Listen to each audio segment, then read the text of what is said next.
Mulai.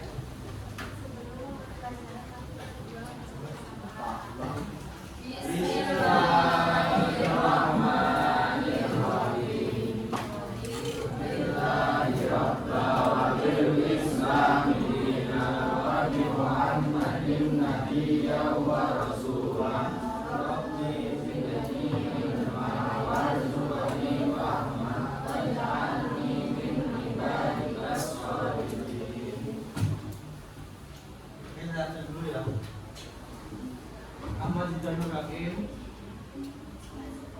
Ahmad Judi, Al-Hakiam, Ali Fatur Rahman, Agung Kusuma, Amin dia Agung Sintiadi, Amin dia Ardi, Asila, izin sakit. Kenapa? Oh, Aura Bunga, Bunta, Aresta, Emily,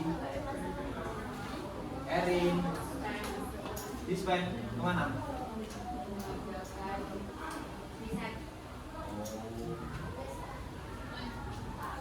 Siapa tadi? Fitria, Fitria, Yun, Ilham Pangestu, Jawan, Karisma, Haris, Maulida, Sen,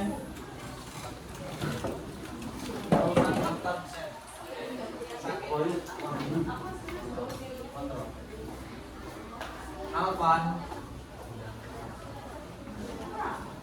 Nanda, Rayhan, Najwa, Roy, Vice, Vica atau Vice? Dina, Yuna, Siang, Aksa, Kita, Ina. Ini kayaknya komik kafe, es breaking mau, es breaking mau, oke, esnya, oke berarti es breaking dulu, nanti aku ada es breaking untuk menguji konsentrasi kalian, jadi perhatikan semuanya, es breakingnya dulunya adalah oke. Jadi kalau saya katakan oke, nanti kalian melakukan apa yang saya katakan. Paham? Oke, bisa berdiri semuanya. Nah, fokus, makanya fokus. Bila saya ada mengatakan oke, kalian bisa apa yang saya katakan. Jika intinya pokoknya oke. Paham? Oke, jadi semuanya berdiri dulu. Oke. Fokus toh. Oke, saya semuanya berdiri dulu. Jadi berdiri, karena ada oke nih. Oke, berdiri semuanya. Ya terserah saya. Nanti kalian intinya fokus mendengarkan. Semuanya tolong tangannya diangkat.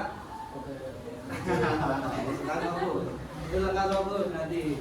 Oke, semuanya tangannya tolong diangkat. Oke, turunkan sebelah kiri.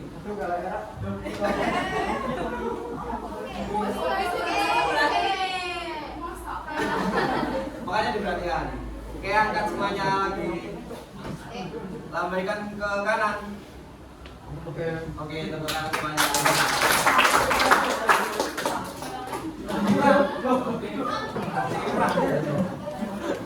Oke, fokus kan ya.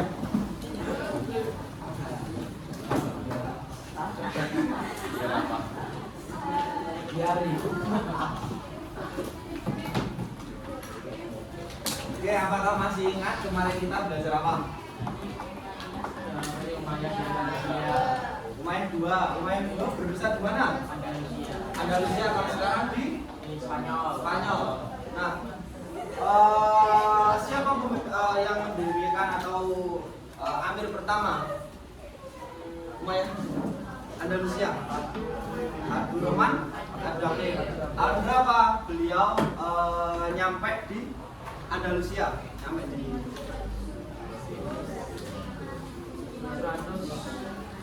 750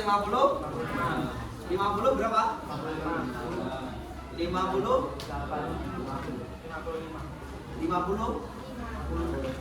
pas 55 beliau sampai di mana?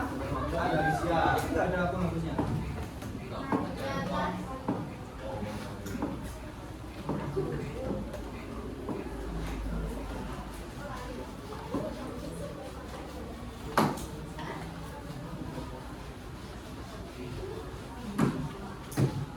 Nah, jadi perjalanan Abdurrahman Ad-Dakhil kemarin kan itu berapa tahun nyampe di Andalusia? 1 tahun.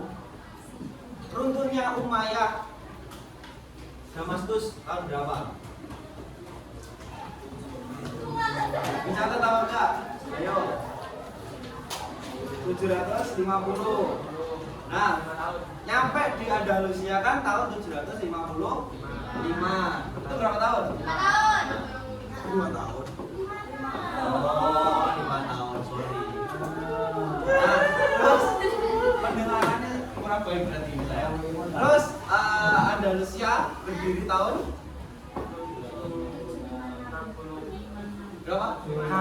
Nah, 750. Nah, oke. Jadi kita hari ini akan belajar faktor kemajuan dan kemunduran. Kemajuan itu kejayaannya. Terus kemunduran itu apa? Perubahannya. Nah, ini ada yang poin yang pertama, yaitu stabilitas politik dan pemerintahan. Ini adalah faktor kemajuannya. Nah, ketika pemimpin seperti Abdurrahman Ad-Dakhil itu berhasil menciptakan pemerintahan yang kuat, stabil dan aman. Nah, ini bagaimana kepemimpinannya? Jadi si Abdurrahman Ad-Dakhil sampai siapa pemimpin pemuncak kejayaan Andalusia kemarin?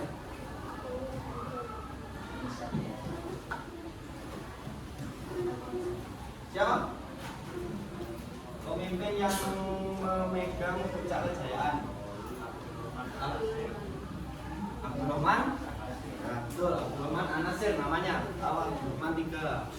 Nah, jadi ketika si Abdurrahman Ad-Dakhil itu memimpin, beliau itu berhasil menguatkan atau mempersatukan seluruh etnis-etnis yang asli di Eropa atau di Andalusia khususnya. Nah, jadi si Ad-Dakhil ini kepemimpinannya itu sangat bagus. Jadi ekonomi stabil, terus pemerintahannya tertata, dan gimana ya? Dari Ad-Dakhil ini sudah menerapkan sistem toleransi. Nah, toleransi ini adalah salah satu faktor yang menjadi kemajuan. Mengapa Andalusia itu bisa berkembang dengan pesat? Karena apa? Di sana itu berdampingan dengan suku Katolik, Nasrani, dan Islam. Nah, oke, yang kedua yaitu toleransi beragama dan sosial. Nah, baru saya katakan toleransi ini adalah salah satu faktor kemajuan. Nah, jadi di Andalusia itu kan menjadi pusat peradaban. Jadi ketika Bani Abbasiyah dan Andalusia ini kan berdampingan kan, paham kan kemarin? Ada yang ingat? Si Umayyah kan runtuh, Abbasiyah kan juga berdiri. Masih ingat? Nah, jadi mereka itu sama-sama kekuasaan Islam namun beda pemerintahan. Nah, jadi itu di Baghdad juga berkembang, di Andalusia itu juga berkembang, namun beda pemerintahan. Nah, jadi kalau di Andalusia itu kan mayoritas Katolik atau Kristen. Jadi toleransi beragama dan sosial itu menjadi salah satu faktor kemajuan dinasti Andalusia. Oke, yang ketiga yaitu pengembangan ilmu pengetahuan. Nah, jadi didukung dengan oleh semangat intelektual. Jadi di Andalusia itu menjadi pusat studi filsafat, seni, sastra, dan sains. Nah, kemarin kan sudah saya jelaskan di Andalusia itu menjadi pusat apa? Menjadi banyak ilmuwan lahir di Andalusia juga. Nanti kalian akan mencari itu. Terus pengembangan ilmu pengetahuannya itu dari berbagai bidang, itu saya tulis di situ. Jadi banyak sekali bidang yang dilahirkan di Andalusia. Nah, pengembangan ilmu ini sama seperti di Abbasiyah. Dinasti Abbasiyah kan mereka perkembangan ilmunya sangat besar. Sama dengan di Andalusia juga. Mereka juga mendatangkan ilmuwan, mereka juga mendatangkan translate, penerjemah. Nah, bukan translate. Mereka juga mendatangkan penerjemah dari berbagai daerah. Nah, terus mendatangkan penerjemah duitnya dari mana? Itu dari kemakmuran ekonomi atau yang poin 4. Nah, yang poin 4 ini kemakmuran ekonomi. Jadi kemarin kita membahas tentang perkembangan ekonomi di Andalusia. Jadi di Andalusia itu sauge menjadi lumbung apa? Nah, benar, lumbung padi. Oke, jadi di Eropa ini nyekel perekonomiannya itu adalah wilayah Islam ketika itu. Jadi apa-apa wong kerajaan-kerajaan Kristen boleh neng wilayah Islam, kayak padi, terus anggur, zaitun, itu boleh neng Andalusia. Nah, jadi kemakmuran ekonomi ini sangat-sangat mendorong kemajuan dinasti Umayyah Andalusia. Nah, yang kelima yaitu asimilasi budaya.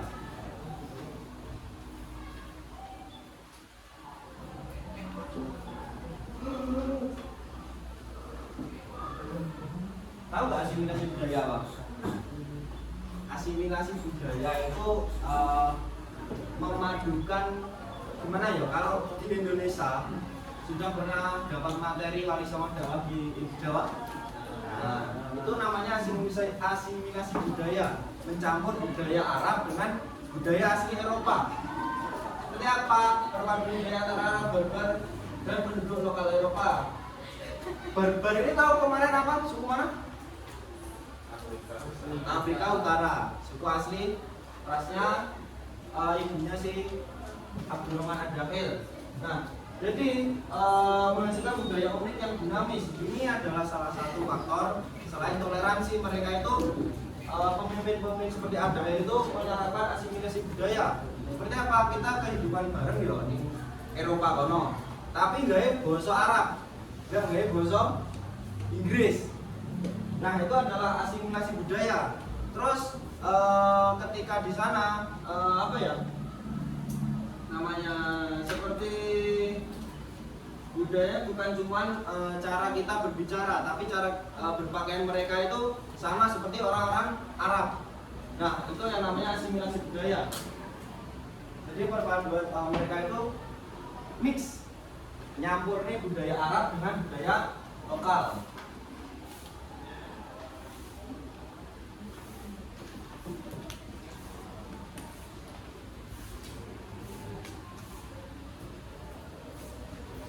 Oke, yang poin 2 atau yang B ini adalah faktor kemunduran.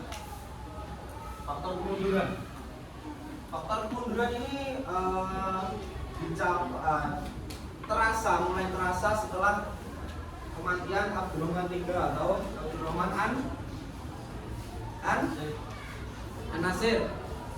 Nah, setelah kematian Abdurrahman An-Nasir atau zamannya siapa? Atau dua kan enggak tahu. Nah, itu stabilitas politik pemerintahan itu mulai goyah. Nah, konflik internal di mana? Jadi ketika si Al-Hakam ini wafat, itu tidak ada yang menggantikan.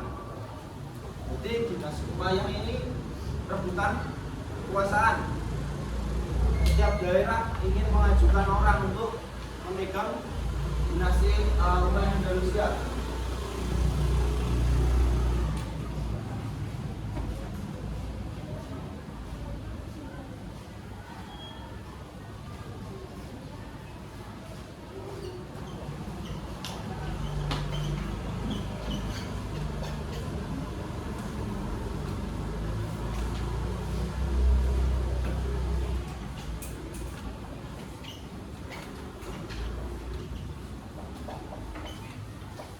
Jelas nggak?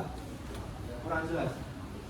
Oke, jadi ketika Al-Hakam itu wafat, itu ada salah satu tokoh yang terkenal.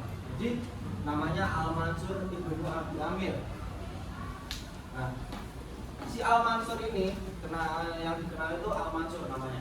Jadi si Al-Mansur ini memegang pemerintahan,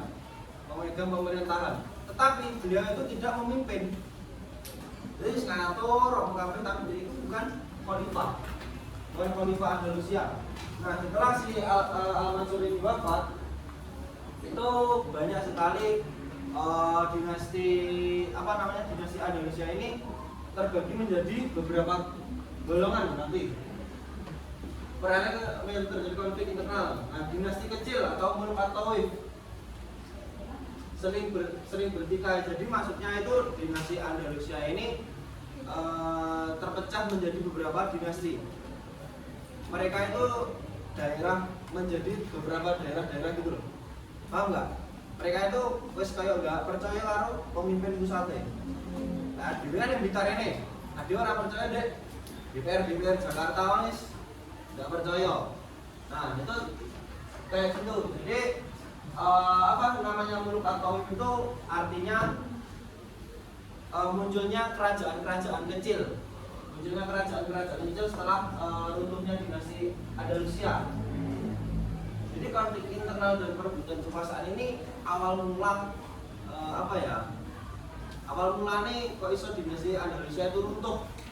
Nah, itu konflik internal karena perebutan kekuasaan. Nah, jadi seperti di daerah-daerah itu ingin menguasai. Ibaratnya nih Blitar, Tulungagung, Kediri pengen menguasai Indonesia. Mana loh, ibaratnya. Jadi di daerah, karena kan mereka itu tidak percaya dengan pemimpin pusatnya. Nah, yang kedua yaitu krisis ekonomi dan korupsi. Ini cepetan kata, mau jelas. Pas. Yang kedua itu krisis ekonomi dan korupsi. Nah, kepemimpinan yang tidak berintegritas itu menyebabkan perekonomian melemah. Jadi dinasti Andalusia itu ambis gitu. Terhadap apa? Terhadap ilmu pengetahuan. Mereka entek-entekan ngentekne duit nggih kemajuan. Iptek. Jadi ilmuwan pokoknya tinggi ilmu kabeh di kemajuan duitnya tinggi kuwi. Akhirnya apa? Dalam catatan sejarah itu pernah mengatakan ditambah lagi dengan masa paceklik. Akhirnya apa? Petani itu gak iso bayar pajak.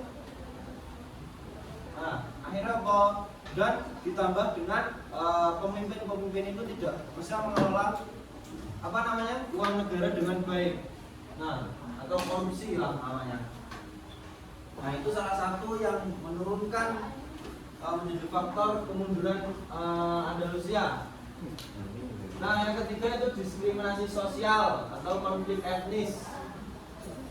Terjadi konflik antara kelompok Arab dan Barbar serta sikap diskriminatif terhadap golongan tertentu, merusak persatuan. Jadi kelompok Arab ini atau suku asli Arab itu kayak ngince, suku Barbar tahu? Suku Barbar. Nah, mereka kan ada konflik ya, karena kayak merendahkan etnis Barbar dan direndahkan, saya diam dulu. Jadi mereka itu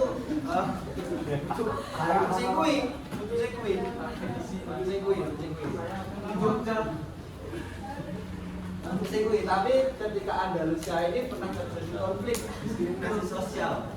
Jadi suku Arab itu memandang orang-orang mualaf orang-orang kemarin di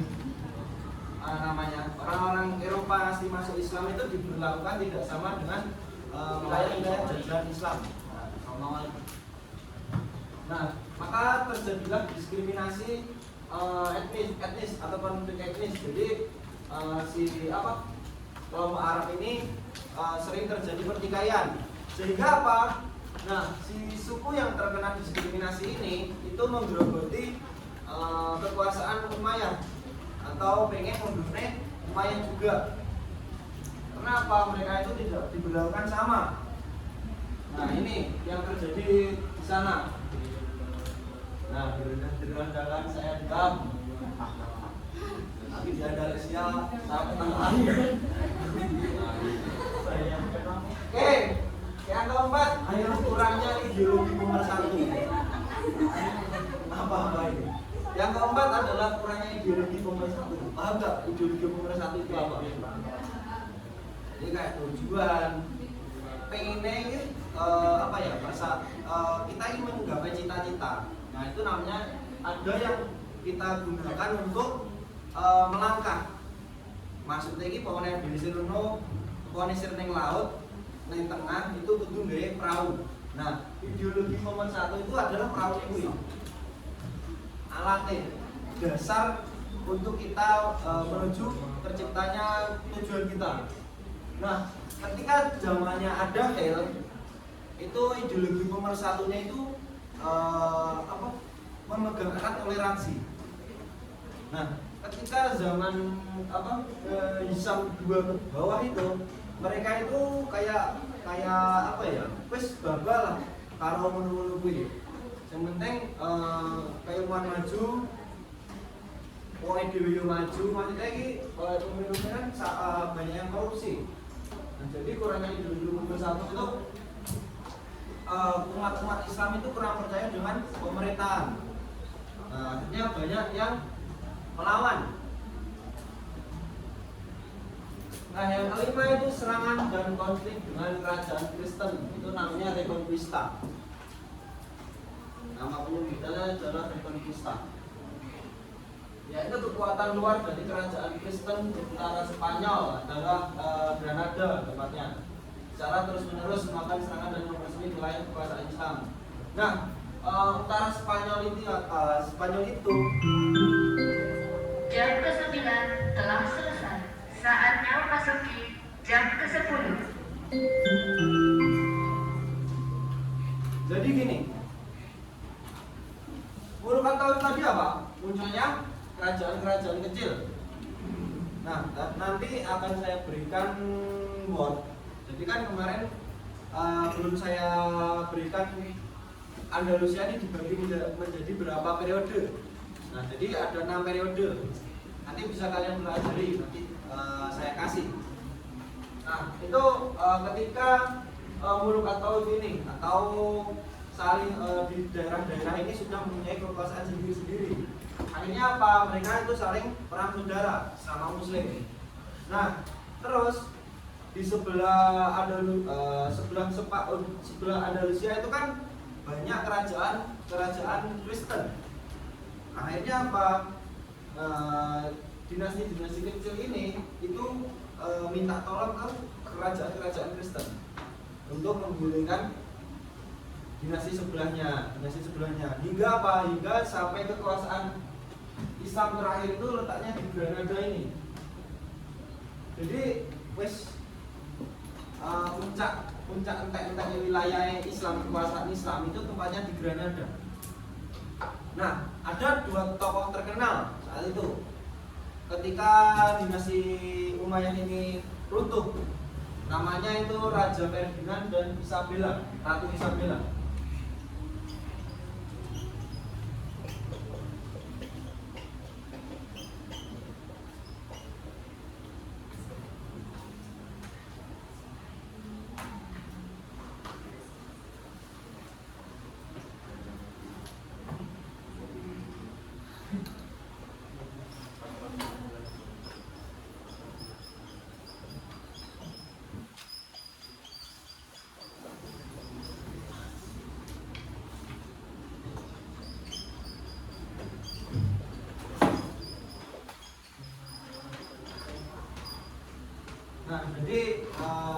raja Kristen yang berkuasa pada saat itu namanya Raja Ferdinand, dan menikah dengan namanya Ratu Isabella.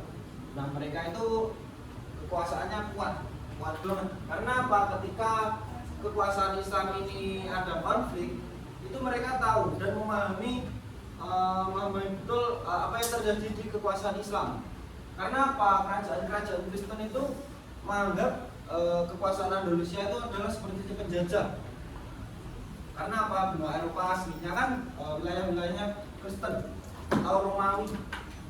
Nah, si raja-raja ini menganggap dunia Islam itu menjajah wilayah mereka. Akhirnya ketika puncak kekuatan Islam itu hanya tinggal di Granada, akhirnya kekuasaan Islam Andalusia itu jatuh kepada Raja Ferdinand dan Isabel. Nah, Raja Ferdinand itu dari kerajaan Aragon namanya. Kerajaannya namanya Aragon, dan Ratu Isabel itu namanya Kastil kerajaannya.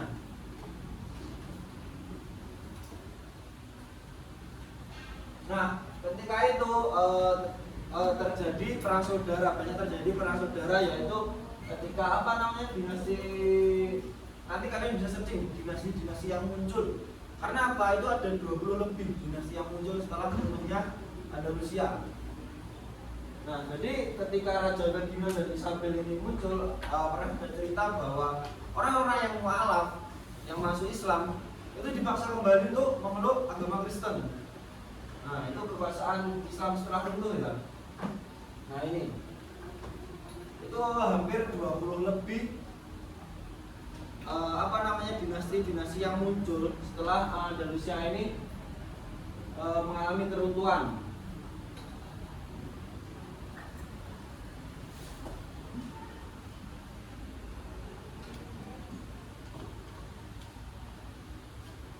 Oke, untuk poin 5 ini bisa dipahami. Oke. Nah, kita akan ada tugas selanjutnya ya. Poin 6. Analisis project. Nah, kita kan belum tahu siapa tokoh-tokoh ilmuwan yang ada dengan Andalusia, ya loh. Nah, kita akan menganalisis atau riset. Jadi kalian nanti ini saya contohnya seperti ini. Nanti kalian mencari tahu ilmuwan-ilmuwan terkenal dinasti wilayah Andalusia. Nah, itu meliputi apa? Yang pertama tuh biografi singkatnya saja. Tidak seperti ini juga nggak apa-apa, tapi seperti ini juga lebih baik. Jadi biografi singkat. Seperti yang saya tulis itu adalah Al-Majriti. Nah, terus bidangnya. Yang kedua itu bidangnya. Bidangnya apa? Seperti matematika, astronomi, terus karyanya. Karya dan kontribusi. Nah, kalian bisa mencari dimanapun, tapi jangan tergantung pada AI. Kalian cari di artikel ada, di makalah ada, di deskripsi ada, di Google itu ada. Oke, bisa dikerjakan sekarang dan nanti dikumpulkan ya, dikumpulkan juga.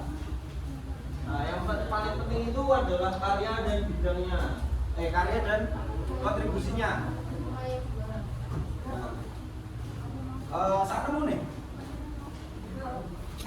nggak mungkin tiga itu nggak mungkin karena itu ada banyak. Tiga nggak mungkin, minimal nggak ada minimalnya, sebanyak-banyaknya. Gimana? Ada yang ditanyakan? Ada yang kurang paham? Jadi banyak ilmuwan. Terus ada tambahannya. Ketika ada julukannya kalian masukkan. Itu pasti ada julukannya setiap ilmuwan. Ibnu Rusdi, sebutannya Averroes. Nah, itu ditulis juga. Ibnu Rusdi adalah nanti kalian pasti itu, Ibnu Rusdi pasti masuk itu. Kalian cari dimanapun Ibnu Rusdi pasti masuk, ilmuwan besar. Oke, ada yang ditanyakan? Angkat tangan. Paham semuanya? Oke, bisa dikerjakan.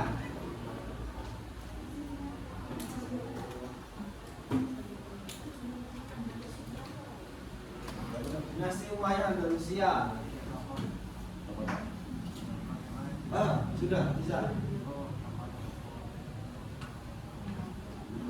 Kalian bisa mencarinya di Google. Jangan langsung GBT. GBT itu jalan ke 50.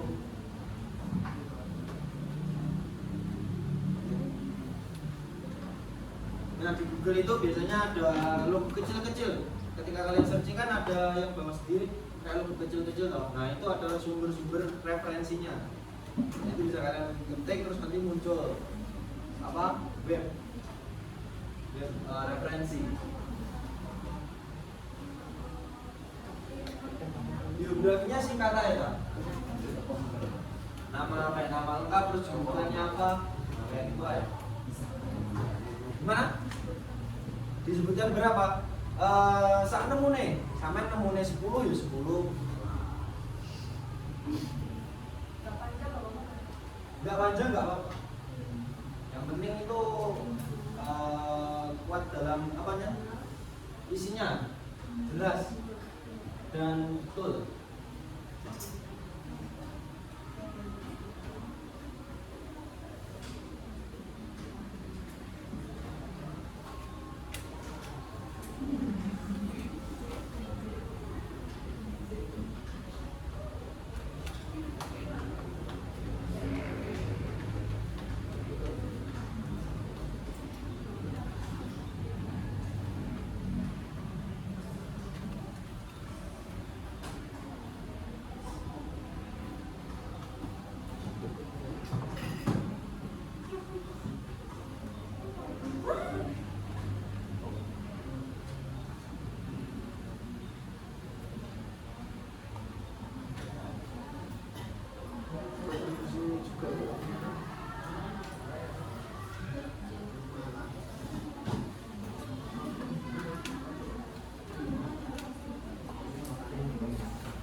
Oke, jika ada kitabnya boleh ditulis sekalian ya. Biasanya itu yang paling sering muncul di apa soal. Kan ada seperti Baljun itu menulis kitab apa namanya atau buku apa, nah itu ditulis. Dan julukan jangan lupa. Julukan itu pasti di soal itu.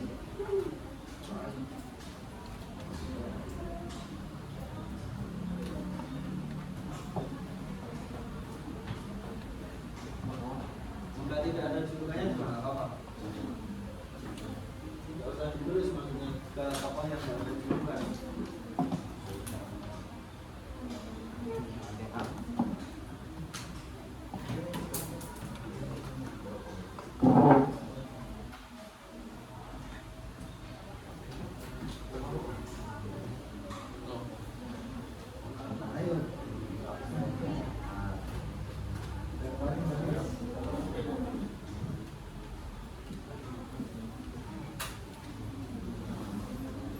Ada kan di Google? Ada yang nggak nemu? Ada, pasti. Saya ada semua.